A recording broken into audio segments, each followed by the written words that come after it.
Hey everyone, it's Gerry Toledo, founder of the Human Leadership Academy, where we change the world one leader at a time by unleashing the best version of you.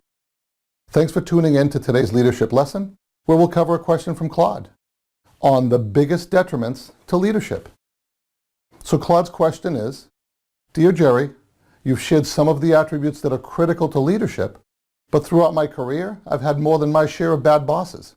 Can you cover some areas that managers need to avoid in order to become good leaders? Thanks, Claude. Well, Claude, I'm sorry to hear that you've had some bad experiences with your past bosses, though I'm glad to hear you're looking to learn more about leadership and maybe provide a different experience for your team.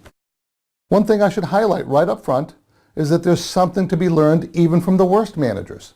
It's great when we learn from our mistakes, but it's even better to learn from the mistakes of others. The mistakes don't have to be our own for us to be able to extract a gold nugget of wisdom from the experience. So what behaviors should leaders avoid? Number one, focus on self. Once we make the transition from individual contributor into leadership, it's critical that our focus goes from ourselves to our team. It's at this juncture that we're measured not on our own accomplishments, but our teams. This demands that we focus on service above self and work to ensure the success of our team by providing a clear vision, a good culture, and removing obstacles before they impact forward momentum.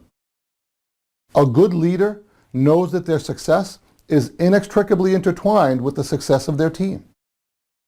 Number two, failing to walk the talk.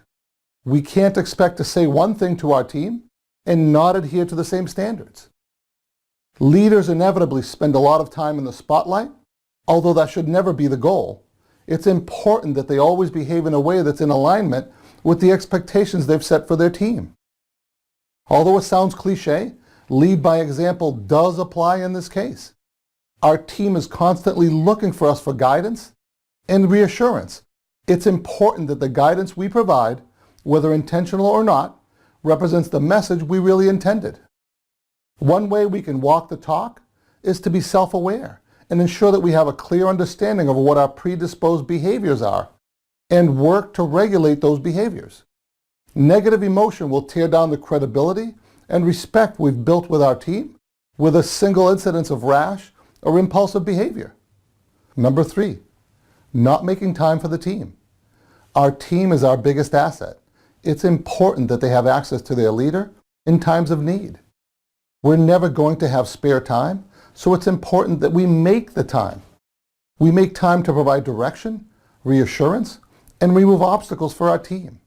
When a team has access to their leader, they often flag problems earlier and feel more comfortable sharing new ideas. If our team is to have a voice, then it's important that we make the time to hear it. Number four, being too hands-off. The opposite of micromanagement is no management at all. Sometimes we don't know what to do, so we do nothing. Or we want to be the cool boss who allows his team room to roam.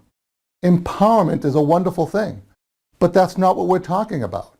I'm talking about not checking in with your team at regular intervals. This can lead to a completion of a project or a task only to find out that the original direction was misunderstood, resulting in an outcome that doesn't meet the requirement.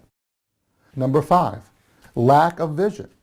Leaders need to understand where they're going, how they're going to get there, and why they're going there in the first place. They need to communicate this vision to their team regularly. A team is more likely to engage their discretionary effort in pursuit of an ideal or to contribute to the grander scheme. Engaging our team becomes increasingly difficult without a clear vision.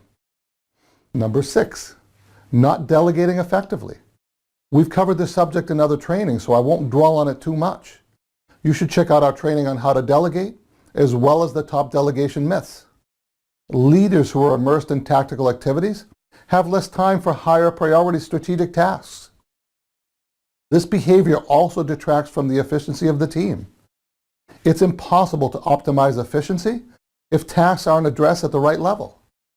Additionally, it robs our team of the opportunity to evolve and grow through the exposure to new activities and stretching themselves beyond their comfort zone.